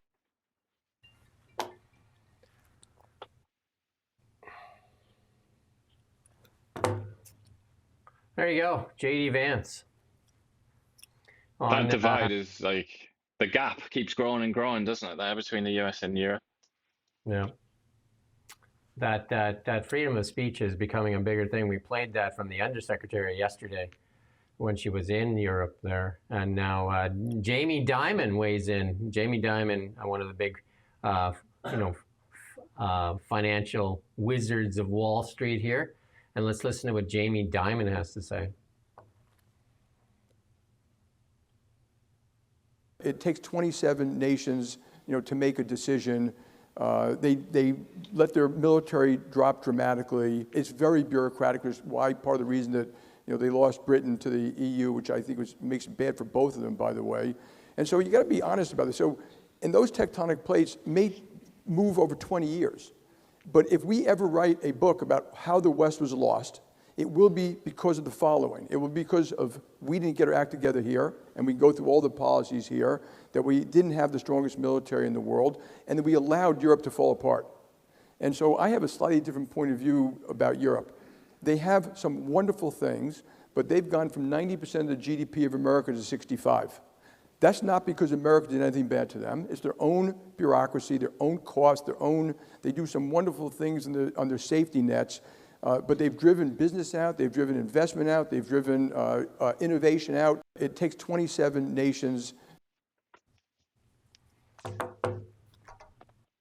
I mean, a lot of people. You could say they did do something bad to them, though. You could say they converted them into vassals and they made them feel safe, and they took away their sort of foreign policy, independent foreign policy. They took away their military in a sense because they said, "Don't worry, we'll look after you." Okay? And it's almost like that thing. It's like, are you really helping someone if you just do everything for them?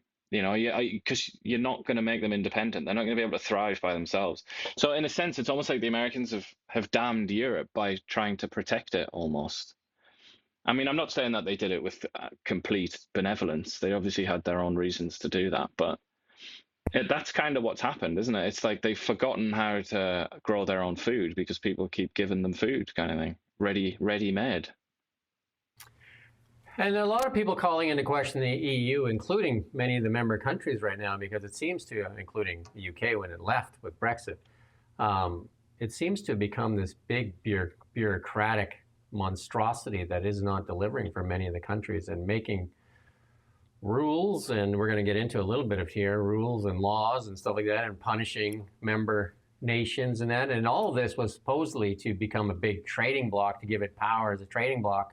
That was the whole purpose of the EU when it was created, and one currency, so they didn't have a bunch of currency fluctuations between all the nations. And we've seen with, the Greek currency and that, so that was supposed to give them all that stability. But at what cost, I guess, is the real question. At what cost?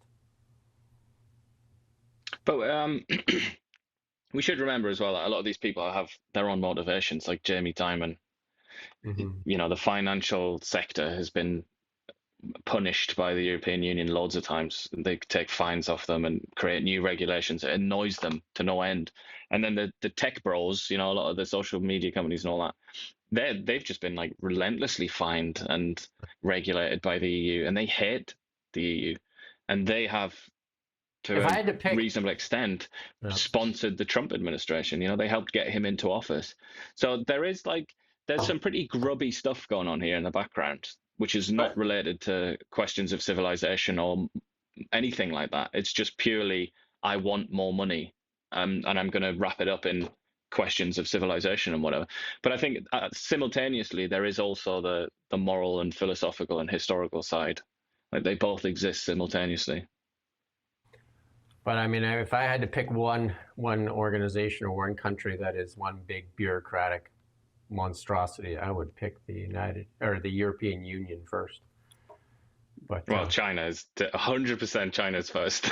I would say China is just like unfathomably dense bureaucracy. But yeah, but I mean, in terms of like the Western countries, yeah. But I would say in China they do have like a common people kind of thing, whereas in the EU they have a bunch of diverse groups of people that are being melted into one, and they don't seem to be melting very well recently. And the UK was the first to break out.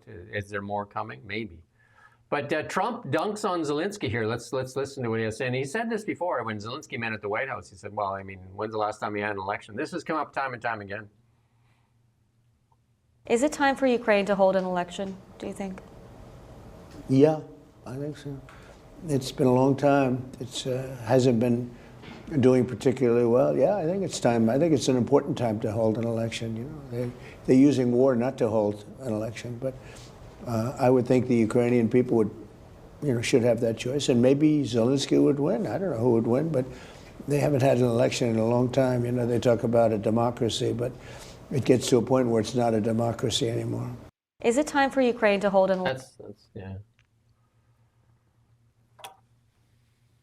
So we should say, not unusual for a country at war like that to suspend elections. Not unusual at all, really.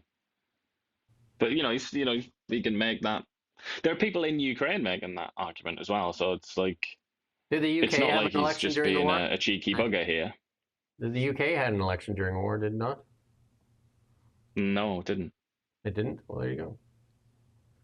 10 years, 1935 to 1945. That's how long that parliament lasted. It's not unusual. It's not even slightly unusual for that to happen.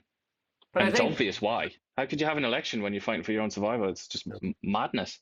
But something that the British did do, though, is that they maintained the democratic system as best they could in terms of the House of Commons, and people would raise criticisms. There wasn't a kind of like, it didn't become a full-blown authoritarian state or anything like that. They maintained an open society, but it's very difficult to have a general election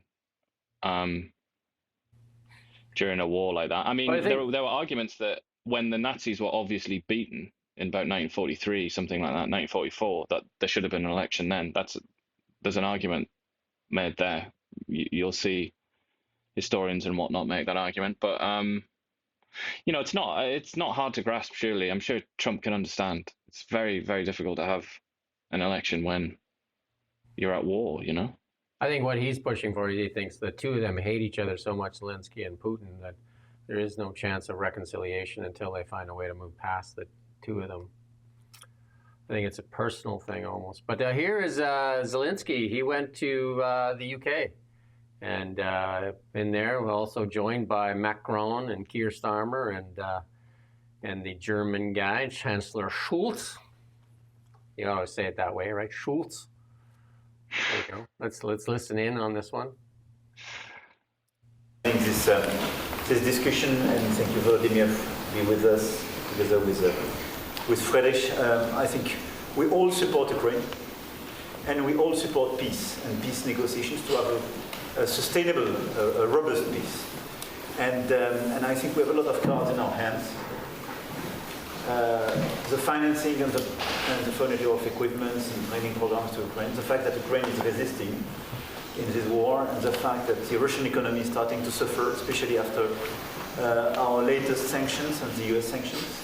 And now I think the main issue is a convergence between our common positions, Europeans and Ukrainians, and the US to finalize these peace negotiations and re-engage a new phase in the best possible conditions for Ukraine, for the Europeans, and for our collective security.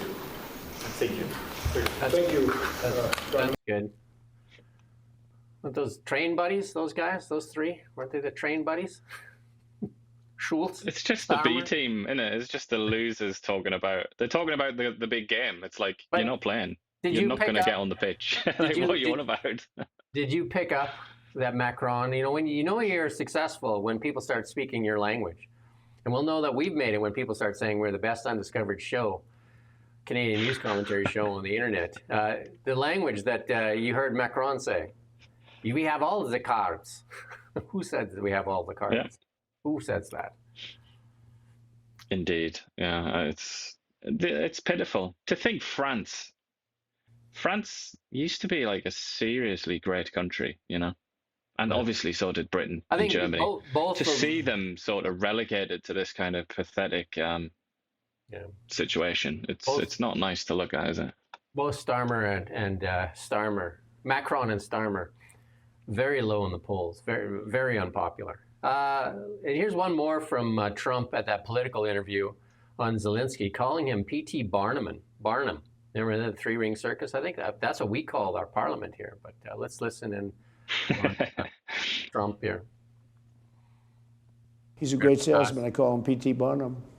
You know who P.T. Barnum was, right? I do. One of the greatest on earth. He could sell any product at any time. That was his expression. I can sell any product at any time. It was true. He said, doesn't matter whether it works or not.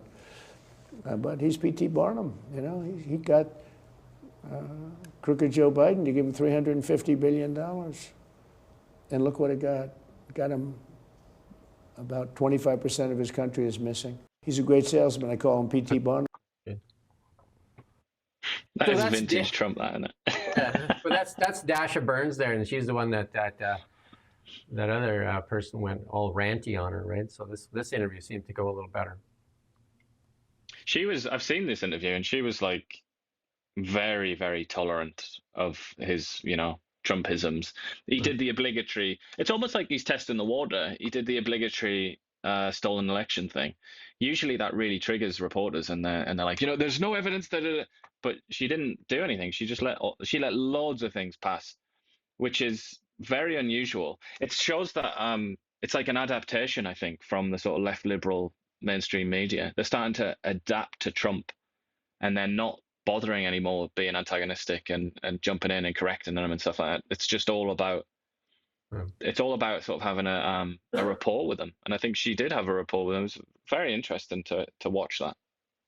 Well, Hungary is like still in there in the hot water, and they said, we said yesterday it was cheaper for them to not take the migrants than it was to house them. You said you compared it to the UK when it was housing the migrants. So look, man, that so many studies have been done. Just look yourself, I say to the audience. Look at, like, particularly the ones that have come out of Denmark that show that immigrants, they broke it down into nationality, and immigrants from basically everywhere except Europe and the United States ended up being a net fiscal negative, like a drag on the Danish taxpayer, on the Danish government. The evidence, and that's just one like fragment of it, the evidence is in when it comes to migration, specifically to Europe, what works, what doesn't work. And certainly these people who they refer to as migrants, they're not migrants really, there's something else. You know, they're like illegal migrants who are exploiting loopholes, or they're exploiting the broken legal system in the European Union. They're claiming asylum, but they're not asylum seekers. They're not like true immigrants. They're something else. They're opportunists or adventurers or whatever. They particularly are just a gigantic drag in terms of what they cost has said, rather than what they contribute. So it's a no-brainer. And I'm sure Viktor Orban, he makes a lot of media appearances, Viktor Orban. I'm sure he's said this explicitly somewhere. You could probably find it somewhere. He has said that they're drawing a red line, that Hungary will not implement the measures. The rebellion begins, and he accuses Brussels of trying to force Hungary to pay even more to take migrants and declares it unacceptable. And then joining him in this fray is Poland now. Poland. And the EU agrees to exempt Poland from migrant relocation obligations starting in 2026. The EU Migration Pact allows member states to either accept relocated migrants from the frontline countries or pay $20,000 for each individual they decline to take. Wow, what a game the EU is playing there, eh? And that's because in Poland, I mean, the leader of Poland is Donald Tusk still, isn't it? Yeah. Donald Tusk. Just one. And he is a former European Union, very high-ranking European Union official. He's like a liberal, considered a liberal. But they had elections in Poland not so long ago, and the right did very well. I think they won, like, what did they win? The presidency or something like that? So I think maybe the EU is feeling the pressure, and they're trying to give them a valve to let off some air. But Poland is a very different. Poland's not like France or the Netherlands or whatever. Like, Poland is a very complicated issue for the European Union. They want to tread very lightly, I think, because the Poles, they're not interested in this, because the Poles were obviously, as most people know, they were subject to colonial rule by the Russians. Wasn't Hungary in that same boat? Yes, it was. Yeah, exactly. But I think the brutal Czech truth Republic is making noise too. The Czech Republic is making noise as well. Slovakia as well. Yeah, all those countries that were Eastern Bloc countries. Yeah. The really harsh truth, though, is that Poland is like more important than Hungary. It's like Poland is indispensable to the European Union. Hey, for so many reasons, geographically, but it's just so important. Whereas Hungary is a smaller country and it's geographically less significant. It's less important to Europe, landlocked. So I think the EU is just, as usual, has been quite cynical. And one rule for Hungary and another rule for Poland. I must make my way to Hungary one day for my mother's sake. The Danube River and the Budapest, they do not have that in Poland. Come on. No, I'd say, but I'm not talking about the quality of the civilization there. Hungary is like a really amazing civilization, for sure. I like their language, everything, their origins, historical origins kind of came. They're very different people, the Hungarians. They're not like the rest of the Europeans. They're not, they have their own language family, which they are. I think it's only Finland is a member of that family. It's not like, I think it's not even the Indo-European language family, but Hungary is like an endlessly fascinating country. But when it comes to like brutal geopolitics, Poland is like the 4th or 5th most important country in the EU. Hungary is not quite as high up the list, I don't think. I took a team of 20 teenage girls to Germany, Austria, Switzerland, Finland, and that for hockey and ringette. And I was staying in Austria, and one of the innkeepers there found out I was Hungarian or whatever, and she proceeded to tell me that Austria ruled Hungary for, I don't know, 100 years or something like that. And I was like, okay. Like, what would you like me to do with that information? I was just like, okay. We ruled Hungary for 100 years? I'm like, okay. That's awesome. You do get stuff like that happening in Europe, though, don't you? These sort of like crazy tribalistic blood feuds that go back 2,000 years or something like that. They're just letting me resurrected over dinner. It's like, she was letting me know she's my boss, I guess. Yeah. AI, E-I-O, AI. And here's the Secretary of War, Pete Hegseth, talking about AI. And this is how AI is so important. This is what I keep stressing. AI, and it's all about energy. Let's listen. I'm going to get an energy one. So you got to stick around for it. This is really good, though. The future of American warfare is here, and it's spelled AI. As technologies advance, so do our adversaries. But here at the War Department, we are not sitting idly by. Under the leadership of President Trump, America will lead the charge on this technological transformation by revolutionizing the way we win. And that's why today we are unleashing GenAI.mil. This platform puts the world's most powerful frontier AI models, starting with Google Gemini, directly into the hands of every American warrior. At the click of a button, AI models on GenAI can be utilized to conduct deep research, format documents, and even analyze video or imagery at unprecedented speed. Building on the great work of Undersecretary Emil Michael and his team, we will continue. That's good.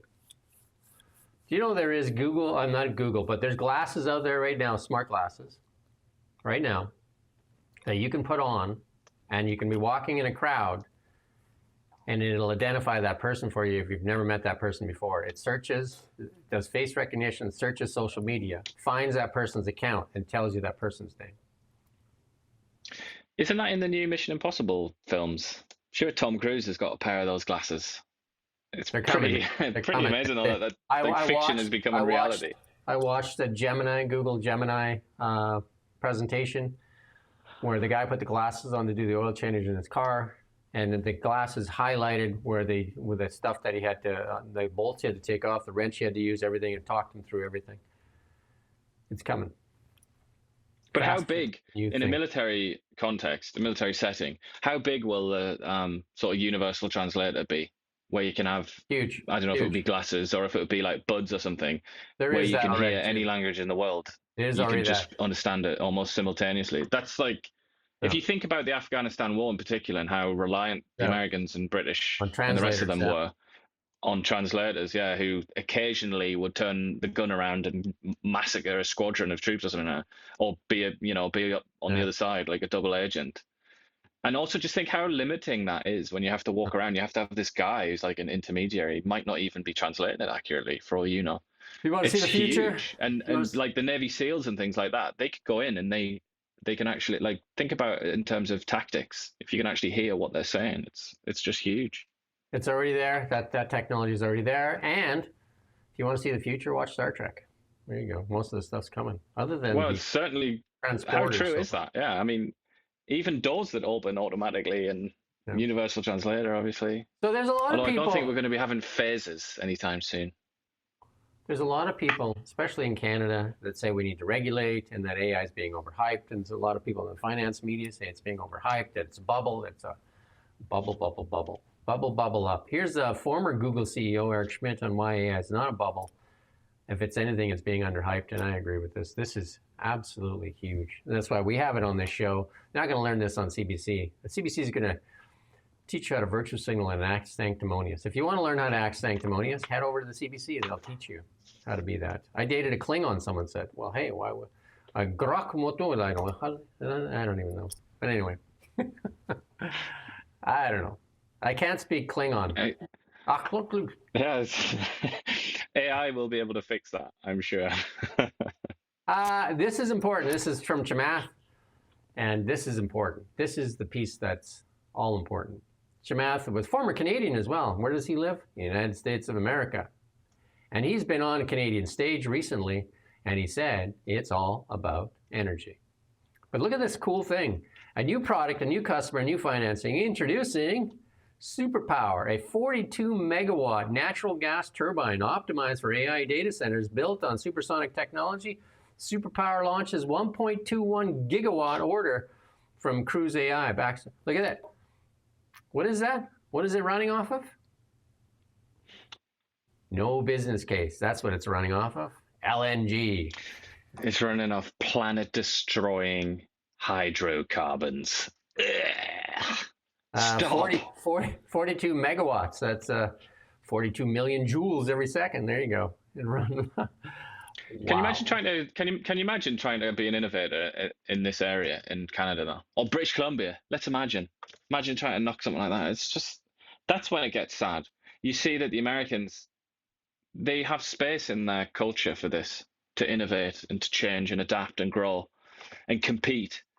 But we just don't. Europe doesn't. You hit the key word. You hit the key word. Compete. That's what a lot of Canadians right now, especially the CBC watchers and Lightning Rod, they believe we're entitled to something instead of competing. We need to compete. We have the basic foundations of what to compete with. We have the LNG. We have the LNG. We have the raw material. We just don't have the political will. That's the problem. But you I think... You know what 1.2 gigawatts powers, though? You know what 1.2 gigawatts would do? 1 million homes. That's how much juice is going to be jammed out of this. I mean, the orders for 1.2 gigawatts, but this particular superpower unit is 42 megawatts, right? So you need 1,000 of those megawatts to create a gigawatt, right? It's you talk about the CBC and lightning rod. I like that gratuitous shank for lightning rod. But you're talking about their attitude to things like this. I feel often the attitude is, I don't know about lightning rod, he can defend himself, but I feel like the attitude that predominates and is sort of like summed up by the CBC is that we're just automatically rich. And we just always will be. It's fine. Like, we're Canada, guys. Like, it doesn't matter. So we can indulge in these luxuries, and we can hobble ourselves, and we can say no again and again and again. Somebody can say, I've got this idea for an LNG. And just, no, the environment. It's like, I've got this idea for a road. No, First Nations or something like that. Like, we seem to think that we have that luxury, and that we can just say no again and again and again and again, and still be rich. And I just feel that's at the center of this ideology. Is that they don't realize how easy it is, or it's actually quite hard, but they don't realize that it is possible for a rich country to become a poor one. It's happened in the past, and it will happen again. But they're almost like these animals that were in New Zealand, like these birds that didn't have an instinct to be afraid of predators because there were no predators. You know, it's like they've lost that survival instinct. So if you're not too sanctimonious yet, you haven't been tricked into canceling your X account, go on there and follow this Blake guy, Blake Scholl, and Chamath for sure. Follow. And he'll explain. You can go read the thread on this thing here. And if Mark Carney saw this new superpower supersonic turbine here, what he would see is carbon capture credits. He's just like, Brookfield could make some juice off that. Right? How do we tap that? Anyway, we're at the end of our show, and we had some room here, so we got a couple of jokes here for you. These are jokes. Don't get all worked up. They're just jokes.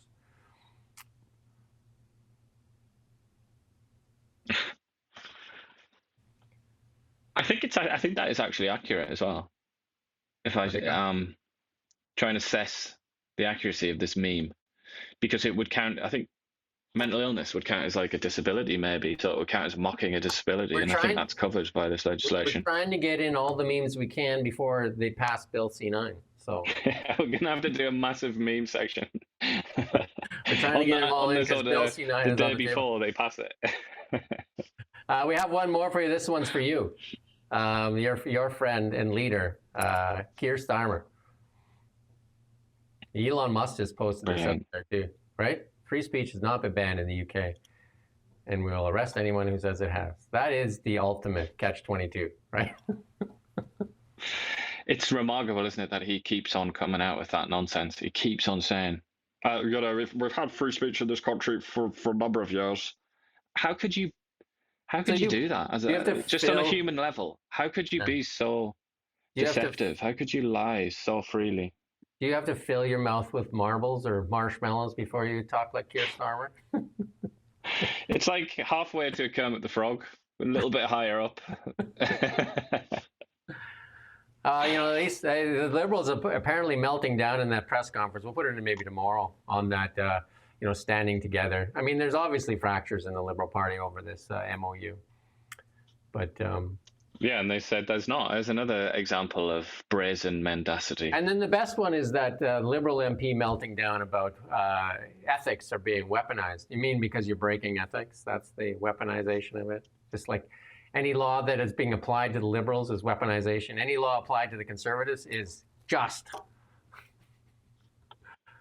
That's pretty much how it works, isn't it? And it's possible to maintain that kind of fallacious reasoning if you control what matters, like the media, universities, things like that, and your ideas, your ideology. If that dominates a society, you can get away with things like that because it becomes instinct. Like we were talking about the jail thing earlier. If it becomes the instinct of a reporter to not ask the questions that we were talking about, then Bob's your uncle, really. That's how you maintain control. Yeah, and that's our show for today. We're back tomorrow. We're trying to get part of that $1.55 billion. I don't think they're doing very well with it. Do you think? Do you think they're actually doing well with their $1.55 billion? Are they doing a good job for Canada? Well, if you want to know the answer to that question, look at the latest polling data. Last time I looked, the Liberals are in front, so they are doing a good job. I talked to a couple well-to-do people, and they said their kids are in the 20s, and they said they don't even know what CBC is or CTV. They don't watch it. They get all their stuff online from the really big... They also don't vote, so who cares? Exactly. Who cares? Who cares? You got to do the hand motion if you're going to do who cares. You got to throw the hand up. Come on, man. Get it right. All right. That's our show for today. Back tomorrow, 9 a.m. I do have Renee Merrifield on with the Beyond the Ballot today at noon, though. She's really good. And we'll talk a lot about David Eby and the stuff that's happened in the Conservative Party as well in British Columbia. With that said, thank you for watching Now Media. We don't just report the news. We live here too.